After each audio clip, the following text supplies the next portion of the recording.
Assalamualaikum dan salam sejahtera. Anda bersama saya Nazri Kahar dalam agenda awani pada malam ini dari World Trade Center Kuala Lumpur. Susulan daripada pengumuman yang diumumkan oleh Majlis Keselamatan Negara bahawa sebahagian besar mukim di beberapa daerah di Selangor dan juga beberapa lokaliti di wilayah Persekutuan Kuala Lumpur dikenakan kawalan pergerakan diperketatkan ataupun PKPD selama 14 hari.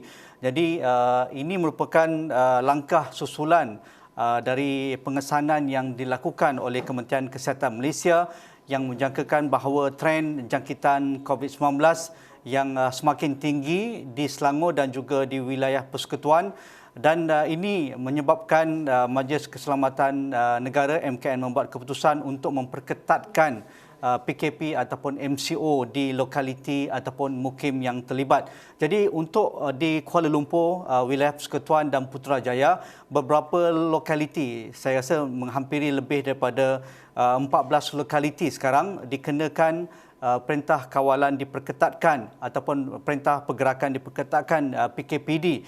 Jadi untuk melihat situasi semasa jangkitan COVID-19 di wilayah Persekutuan Kuala Lumpur dan apakah yang dilakukan oleh Jabatan Kesihatan Negeri ataupun Jabatan Kesihatan Wilayah Persekutuan dan Putrajaya untuk melandaikan pandemik COVID-19 di Kuala Lumpur dan melihat apakah yang boleh dilakukan menambah baik situasi semasa ini.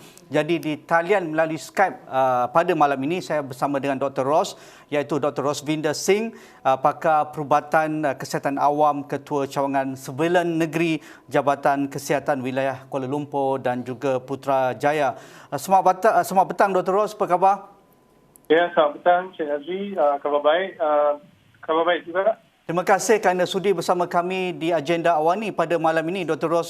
Dr. Ros, mungkin dengan langkah terkini yang dilakukan oleh MKN ke atas beberapa lokaliti, saya rasa di serata wilayah Persekutuan Kuala Lumpur, iaitu 14 lokaliti itu. Jadi adakah ini satu langkah yang dicadangkan sebenarnya oleh Jabatan Kesihatan Negeri Wilayah Persekutuan kerana melihat potensi ataupun melihat kes-kes yang semakin meningkat di dalam lingkungan wilayah Persekutuan Kuala Lumpur? Mungkin itu boleh diberikan komen awal Dr. Ros dalam perbincangan kita pada malam ini. Okey, terima kasih ya kerana sudi meluangkan masa untuk malam ini.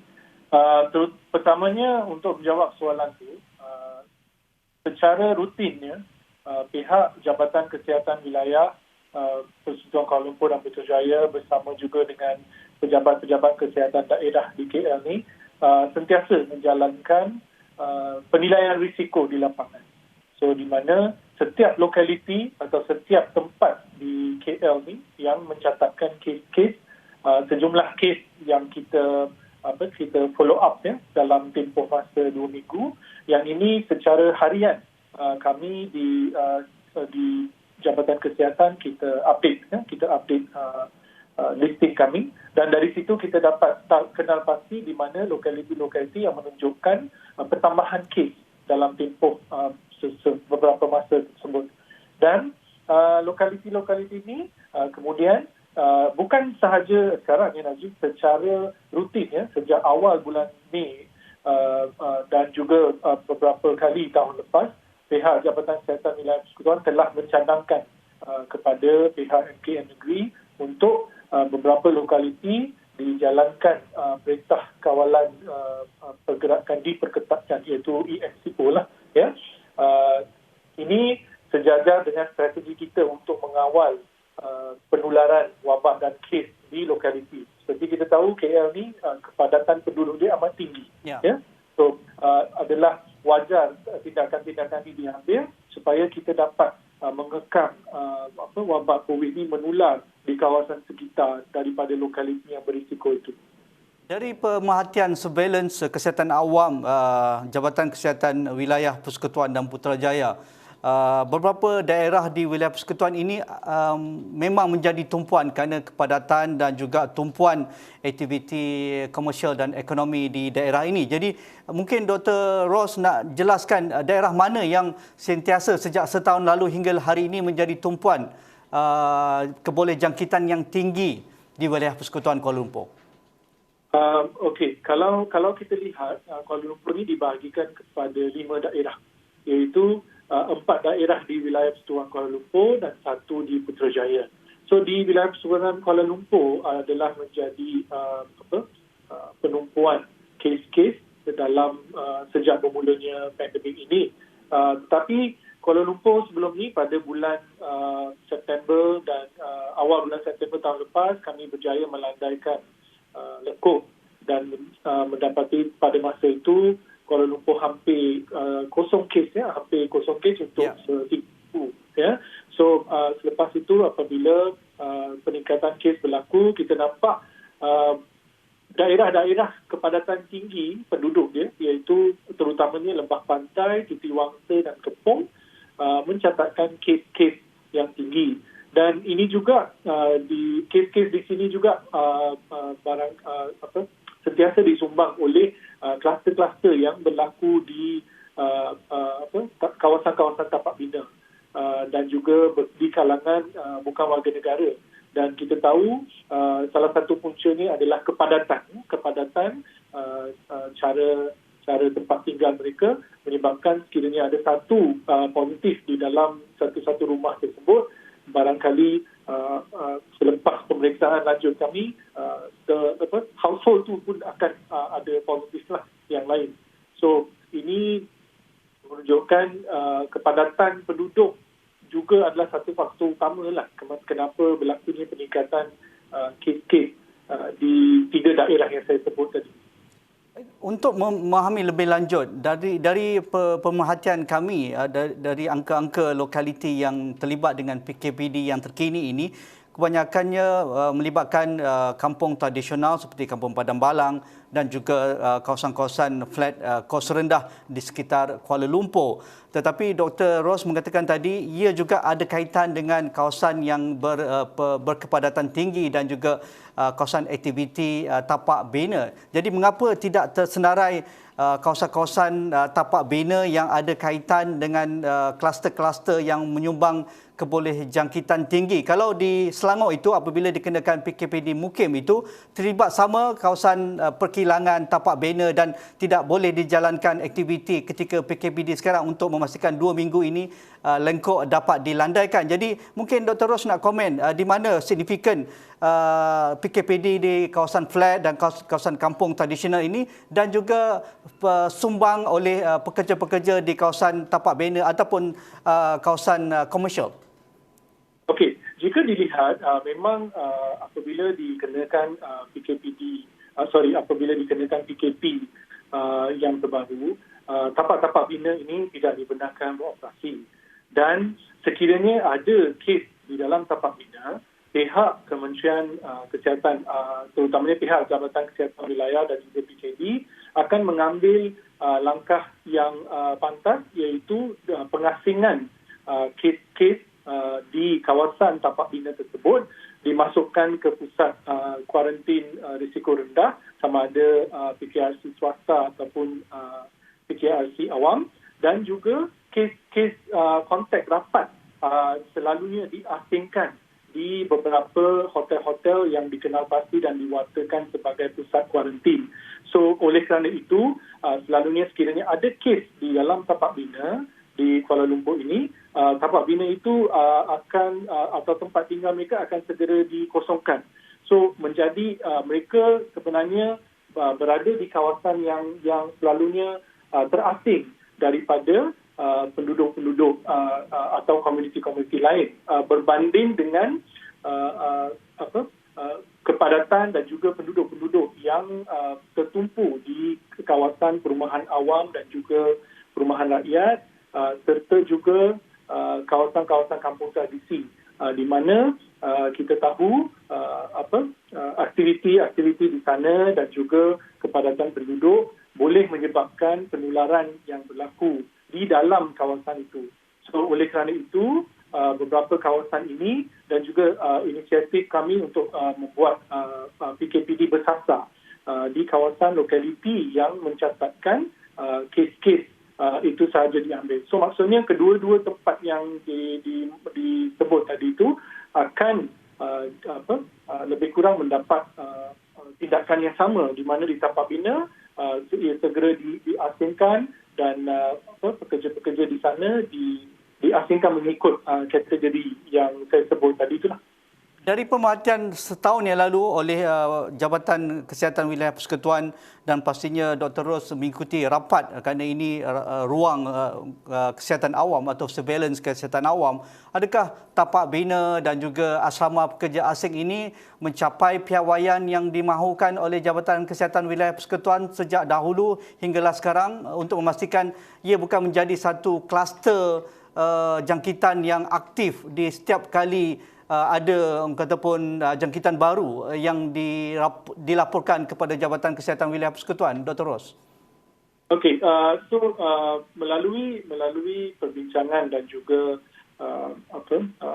penglibatan stakeholders lain yang terlibat dalam aktiviti pengawalan dan pencegahan, especially di tapak-tapak bina ini, bersama agensi-agensi lain, memang aktiviti penguatkuasaan dan juga aktiviti pemantauan dijalankan secara berterusan sejak dari tahun lalu, dan hasil daripada aktiviti ini kita dapati pematuhan dan juga proses yang digunakan oleh pengusaha dan juga tapak-tapak bina ini untuk menjalankan aktiviti mereka dari segi sama ada pematuhan SOP di tapak bina, seterusnya juga daripada aktiviti saringan yang mereka lakukan secara berkala. Ya. So untuk menjawab soalan itu, pihak-pihak lain yang berkepentingan dalam isu ini juga secara berterusan bersama Jabatan Kesihatan memainkan peranan untuk terus membuat pemantauan di lapangan untuk tapak-tapak bina ini. Dari laporan saban hari untuk kes positif, kes yang dimasukkan ke ICU, kes kematian yang kita dapat terima daripada Kementerian Kesihatan saban hari, kes untuk wilayah persekutuan dan dicampurkan Selangor di kawasan Lembah Kelang ini menyumbang hampir separuh bagi setiap kategori, sama ada kes positif ataupun kes ICU dan juga kes kematian. Jadi di Kuala Lumpur, wilayah persekutuan misalnya, adakah Dr. Ros boleh memberi sikit pencerahan, adakah kemunculan kes sporadik semakin meluas serta kemunculan varian baru yang dilaporkan oleh pihak Kementerian Kesihatan ada kaitan dengan penambah ataupun tambahan kes yang agak aktif sejak kita melalui MCO 2 bulan yang lalu ini? Adakah itu puncanya ataupun bagaimana, Dr. Ros? Okey, memang ada kemunculan kes-kes sporadik sekarang ini, tapi terutamanya untuk KL, kita masih dapat mengenal pasti apa kita kata epic link, iaitu ia masih disumbangkan oleh kluster-kluster besar, sama ada dari kluster-kluster komuniti ataupun dari kluster-kluster yang berkaitan dengan tempat kerja. So untuk menjawab soalan itu, kemunculan varian baru ni seperti yang dijelaskan oleh Tan Sri DG kami, kemunculan varian baru ni mungkin juga salah satu sebab yang menyumbang kepada kemunculan atau peningkatan kes-kes especially di Lembah Kelang, dan kepadatan penduduk juga menjadi salah satu penyumbang utama berlakunya kes-kes sporadik yang kemudian bertukar menjadi kes-kes kluster. Jadi, apakah penambahbaikan yang terpaksa ataupun dilakukan oleh Jabatan Kesihatan Wilayah Persekutuan untuk memastikan kebolehjangkitan ini dapat dilandaikan segera? Kerana sporadik kita tidak tahu siapa pembawanya, di mana mereka mendapat, dan kebanyakan kes yang dilaporkan juga tidak ada gejala, dan kalau mereka tidak bergejala, kalau tinggal di rumah itu, kalau mereka berisiko tinggi, mereka tiba-tiba sudah pun jatuh ke peringkat keempat ataupun kelima. Jadi mungkin Dr. Ros nak komen tentang itu untuk memastikan setiap warga berwaspada dengan kes sporadik dan mereka melakukan lockdown kendiri untuk memastikan mereka bukan menjadi kilang virus selagi mereka tidak diberikan vaksinasi. Ya, so secara berterusan beberapa aktiviti dan juga inisiatif yang telah diambil oleh pihak Jabatan Kesihatan dan juga berserta sokongan daripada pihak Ibu Pejabat Kementerian Kesihatan Malaysia, kita memang menjalankan secara berterusan, iaitu aktiviti untuk mencari, menyaring, menjejaki kontak rapat, isolasi dan juga aktiviti sokongan yang lain untuk memastikan kes-kes sporadik dan juga kes-kes kluster dapat dikenal pasti. Salah satu lagi cara yang diambil adalah dengan penglibatan pelbagai agensi, sama ada dari segi penyaringan surveillance yang dijalankan di semua lokaliti di Kuala Lumpur, ataupun dari jabatan-jabatan lain seperti Jabatan Penerangan, di mana peranan dimainkan bersama-sama unit pendidikan kesihatan, Jabatan Kesihatan Wilayah untuk sentiasa memberitahu masyarakat kita ini berkenaan situasi semasa seperti yang dilakukan setiap hari di Facebook page, dan juga penglibatan bersama pakar-pakar di Jabatan Kesihatan yang memberi penerangan di FB Live untuk Jabatan Kesihatan Wilayah setiap minggu, dan penerusan pendidikan kesihatan ni amat ditekankan pada setiap waktu untuk warga-warga di KL ini. Selain itu juga strategi kami untuk meningkatkan proses pemberian vaksin kepada masyarakat Kuala Lumpur ni secara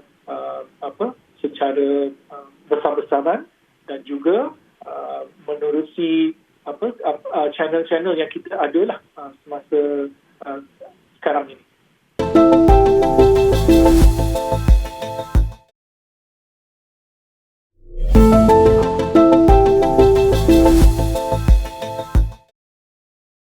Dr. Ros, adakah mekanisme penyaringan itu pihak Jabatan Kesihatan Kuala Lumpur masih menggunakan RT-PCR yang kita tahu ia mengambil sedikit masa kalau ada backlog di makmal-makmal ujian dan sebagainya, dan keputusannya lambat dikongsikan kepada pesakit, dan kita tahu juga proses itu menyebabkan apabila mereka ada kontak rapat di dalam rumah ataupun kawasan kerja atau sebagainya, jadi kemungkinan kebolehjangkitan itu akan lebih pantas. Mengapa kita tahu juga ada cadangan daripada pakar kesihatan awam perlu ada penambahbaikan melakukan RT antigen misalnya, kerana ia memberikan keputusan yang lebih pantas dalam masa 24 jam. Jadi komen Dr. Ros, adakah Jabatan Kesihatan sudah bergerak ke arah itu ataupun masih mengekalkan mekanisme yang sebelum ini yang menjadi prosedur utama Kementerian Kesihatan Malaysia? Okey, Nazri. So, pertamanya kita kena faham apakah kepentingan RT-PCR ni. RT-PCR ni adalah satu jenis ujian pengesahan di mana ia mengesahkan seseorang individu itu mempunyai jangkitan COVID-19 atau tidak. Dan satu lagi kepentingan ujian RT-PCR ni adalah supaya membolehkan satu-satu sampel dari satu-satu kawasan atau lokaliti untuk dijalankan whole genomic sequence, di mana jujukan genomik dapat dikenal pasti sekiranya RT-PCR ini dilakukan di satu-satu lokaliti. Namun begitu, RTK antigen telah lama digunakan oleh Jabatan Kesihatan Wilayah dalam proses saringan, surveillance di lokaliti-lokaliti yang berisiko.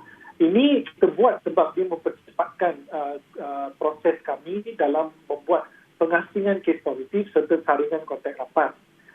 Dan juga berdasarkan saranan dan kes definisi yang terbaru, di mana RTK antigen ini boleh digunakan di kawasan-kawasan yang didapati prevalence penyakit COVID-19 ini lebih dari 10%. So, jika untuk menjawab soalan tadi, di WPKL ni memang RTK antigen juga digunakan sebagai proses saringan di lokaliti yang berisiko. Namun begitu, sekiranya ada lokaliti yang kita dapati tidak menunjukkan risiko hasil daripada penilaian risiko kami sebelum ini, kita masih juga menjalankan RT-PCR mengikut kemampuan di daerah tersebut, dan juga dengan peningkatan penyumber luaran untuk RT-PCR ni di makmal-makmal swasta, ia juga membolehkan pihak-pihak di lapangan masih menjalankan RT-PCR.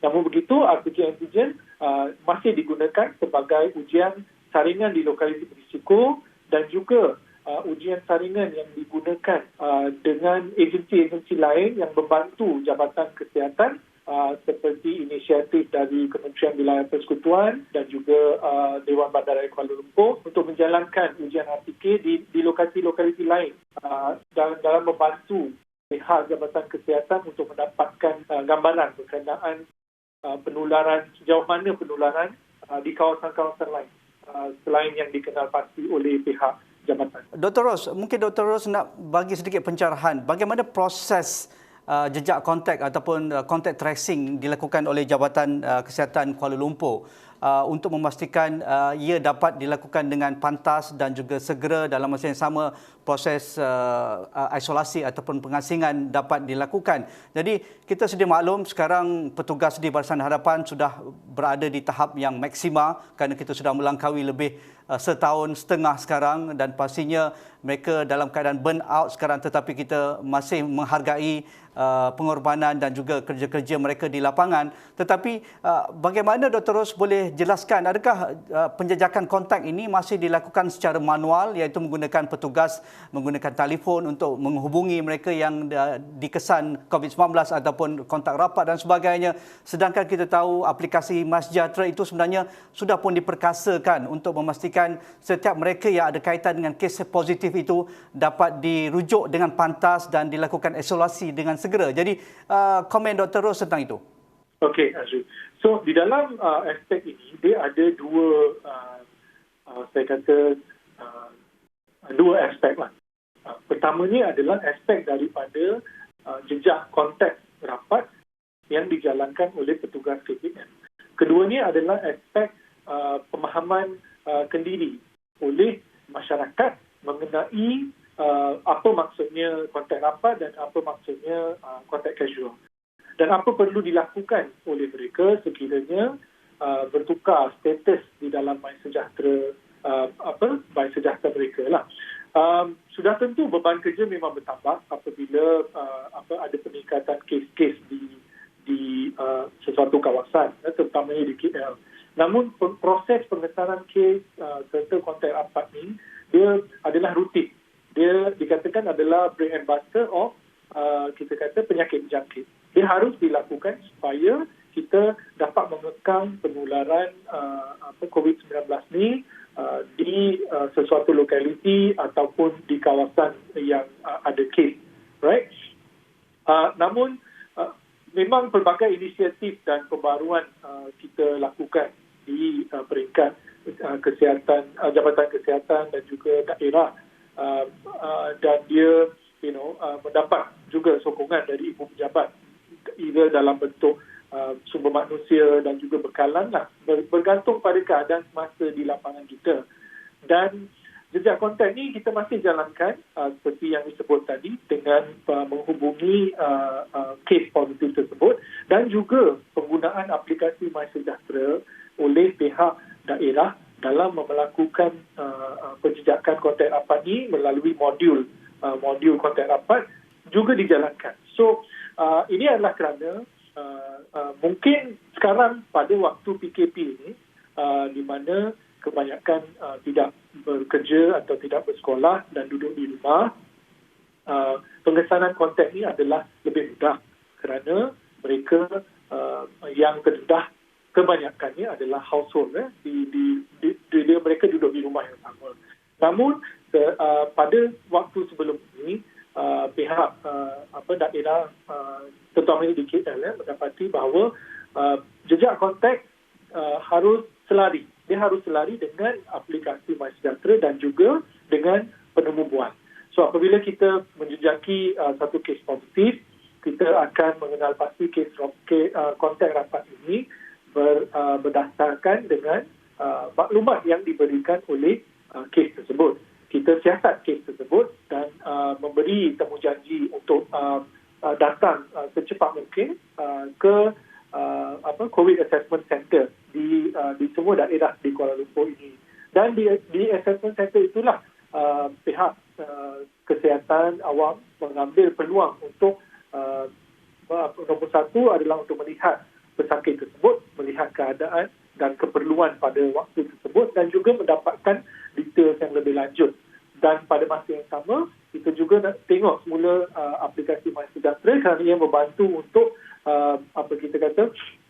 memberi lebih pencerahan mengenai pergerakan kes tersebut dalam tempoh 14 hari yang sebelum dia disahkan positif.